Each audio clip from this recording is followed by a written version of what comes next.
Previously on Legends of Aelos. Deep within the castle keep, we return as Jothrand and his scribe, the fair-skinned half-elf we come to find is named Aurelia, are making their way out of the dungeon after having heard the story from the captive Rowan, Asher, and Martizan.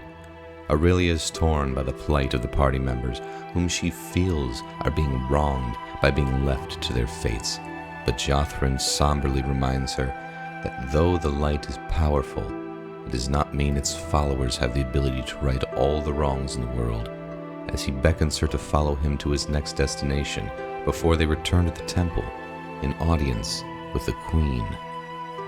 The two are granted entry and quietly take a position within the chambers so as to not interrupt her current audience with Hargar.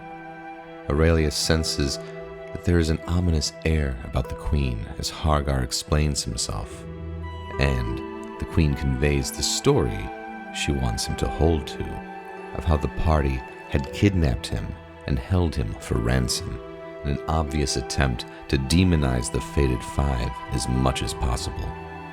Hargar is obviously conflicted, but the Queen ultimately gets a servile response from him after she presses him for his commitment not just to the crown, but his queen, as he complies by plunging his sword deep into his chest to the point of exsanguination.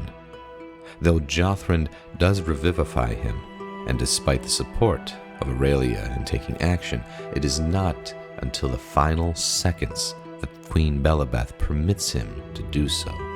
After his resuscitation, she anchors on the trust and care she gives those whom serve her ultimately, to which Hargar remains silent.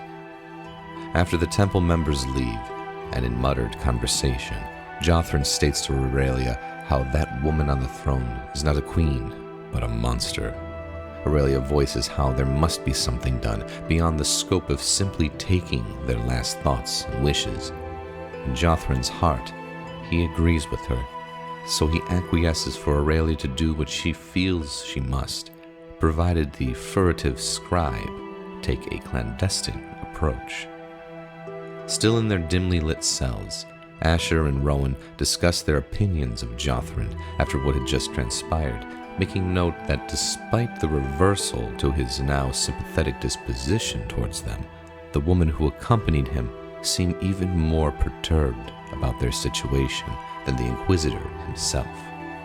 With a somber presentation of what lay in store for them from Jothrand, they attempt to see if a means of freeing themselves is available. Alas, the guard was too meticulous and the craftsmen of the cells too skilled for there to be any reliable way for them all to break out.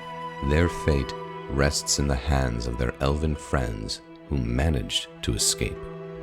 Back in the bivouac set up by Porvis and his group, Briar and Corun set about passing the time whilst they await the return of the crews currently on dispatch, starting with refreshing themselves and their garments from their impromptu swim beneath the viaducts of the city. They rest afterwards, as do the members back in the keep, after Rowan gives Martizan an introductory course to physical fitness.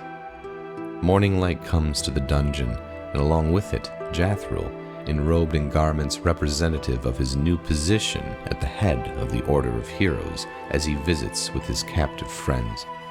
They explain to Jathril what happened before Jathril confirms the worst, that Dominicus is dead. He does promise to do whatever he can, but Asher conveys that despite their appreciation, they want Jathril to look out for himself. Still, Jathril insists on aiding, and the whereabouts of Briar and Corun, along with assisting the families of the party members, are all things within scope of whatever aid the headmaster can provide. He departs for a meeting with the Queen, but not before he promises he will hold his truth as well as his resolve in his heart. The party will always have an ally in him. Back within the cloaca shantytown, Briar and Corun wait, study, plan, and wait some more as slowly the crews start to return. But with each one, the hopes of aid for Corun and Briar dwindle. as eventually even the most grizzled and dedicated of crews, led by Gravlin, decline to assist them in freeing their friends, and it's not without understanding, despite their disappointment. Breaking into the dungeon of the castle in the royal capital of Eswind is a monumental feat to undertake, making it a matter of one's belief in the cause and not in one's skills alone. Away from where the party members in Porvis stand, one of the guards that Briar and Karun had initially encountered upon arriving is noticed arguing with a short, elvish-looking female as he attempts to hold her back from entry. Porvis and the two party members head over to the scuffle. The latter are introduced to Aurelia, as she is explaining what she has learned about the inner happenings within the keep walls.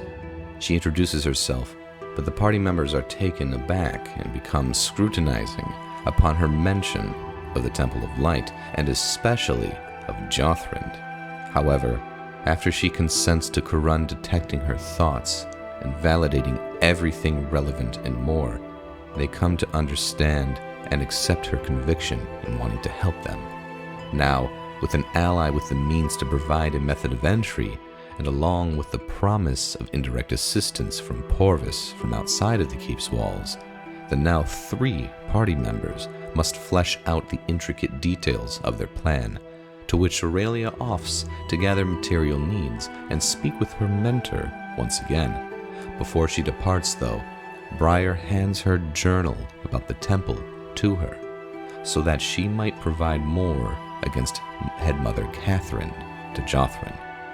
Karun then sends message to Rowan to update their imprisoned friends that there is a plan, let them know of Aurelia, and to hopefully gather any updates on their situation. Rowan conveys that they are well enough, but did not know explicitly of their fate just yet, only that it appears bleak if they remain in the custody of the Queen and her lackeys. It is almost immediately after the communication between them ends that the snarky guard enters into the cells once more. He informs them that they have a visitor, and it is soon after that he escorts in the familiar face of Elena.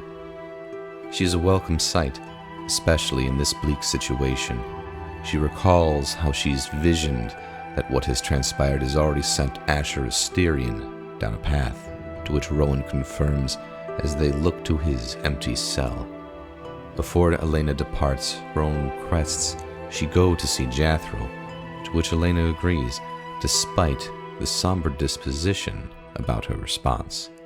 They are now to themselves again, and the 3 captives discuss what they must do to prepare for whenever their other members' plan is put into action, as we return to Aurelia as she makes for the temple and keep. Her first destination is Jothrond, whom she delivers the journal she acquired from Briar. He is obviously appreciative of the information, though he is concerned for their well-being. Aurelia conveys that they are well enough, all things considered, which ultimately leads to her conveying her desire to help them more, something Jothrond is aware of the full scope of ramifications such actions would have.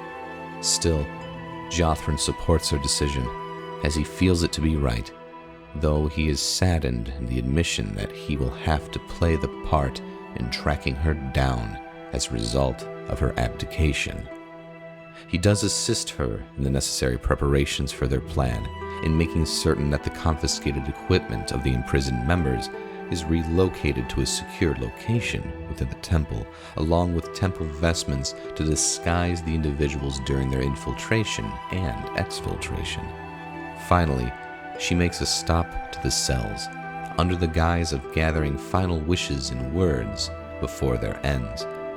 The messages are appropriately misleading in that they know the guards will read them, and it could send them off of the trail to where their true destination will be once they manage escape.